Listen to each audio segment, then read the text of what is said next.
Almost all American journalism is controlled by a few massive corporations. News Voice is a one-of-a-kind mobile app that tracks the bias and corporate interests that infuse the news stories we consume every day, and it's completely free to use.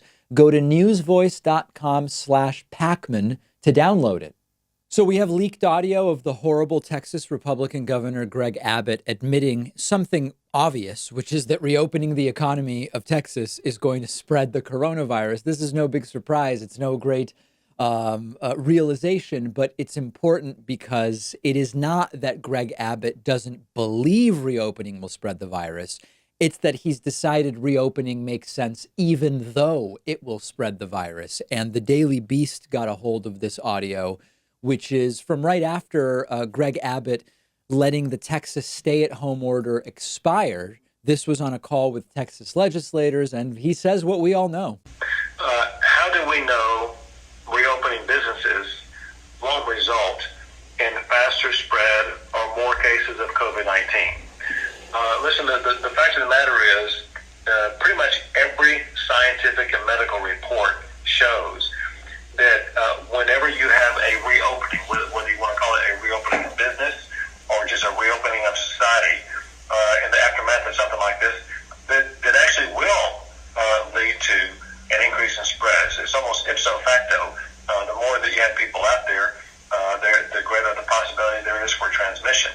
It's amazing because behind closed doors, sometimes they actually sound like rational people. If you just isolated that audio of saying, here's what the medical experts are saying, it will increase the spread, period, they don't sound that different than the responsible governors that we've seen manage these crises, some of which are Democrats and some of which are Republicans. It's refreshing in a sense, but of course, he's still reopening the state and the numbers aren't looking so good. And it only proves that what he's doing is not out of ignorance, it's actually out of indifference. And the media went right after Abbott for comment after this audio leaked. His spokesperson, John Whitman, said, oh, no, this is no big deal. All the governor is saying here is that medical experts claim that there could be more cases, but we're doing more testing, so everything is completely fine.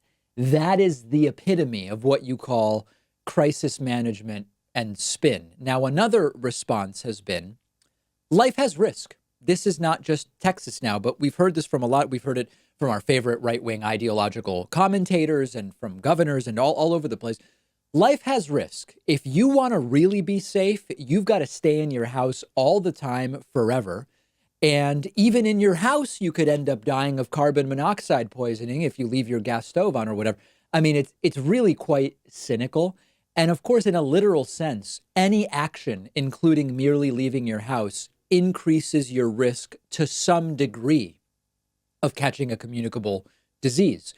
And again, even in your house, there is not a zero level risk of catching a communicable disease or of getting hurt in some other way.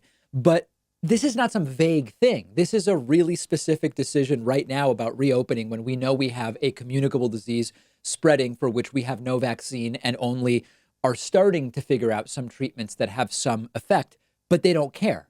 They've decided that, and this is important, they've decided that the facade of the economy is what matters. I'm not even going to say the economy, because what they really care about is the facade of the economy, which we experience through the stock market, the sort of political perspective on whether Trump has done a good job justifying his reelection. The facade is what they care about. And many states have decided that that is what they care about. Friday, Greg Abbott is allowing tanning salons, hair salons, barbershops to reopen. Getting people off of unemployment also seems to be a big impetus for pushing this, and that is driving a lot of states to decide to reopen more and more of the economy, or at least to allow more and more of the economy to reopen. And anytime you're talking about Greg Abbott, you also have to wonder about the role of oil.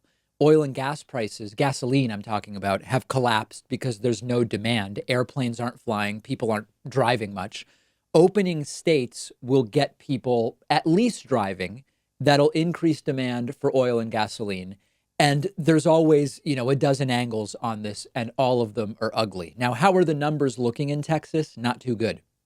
Texas going from roughly 400 to 500 new cases a day in mid-April Now they are regularly in the range of 800 to 1,200 new cases. Understand that the federal narrative, by that I mean Trump, the narrative has been we're past the peak.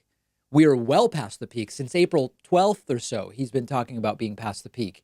Texas's new cases per day have doubled in the last 15 days. What the Trump administration is pretending is going on is make believe. It is only pretend. The opposite is happening in many states. The death numbers, of course, lagging cases to some degree, but those also starting to climb in Texas since the last days of April. Many states clearly not on the downswing. And Texas appears to be one of those.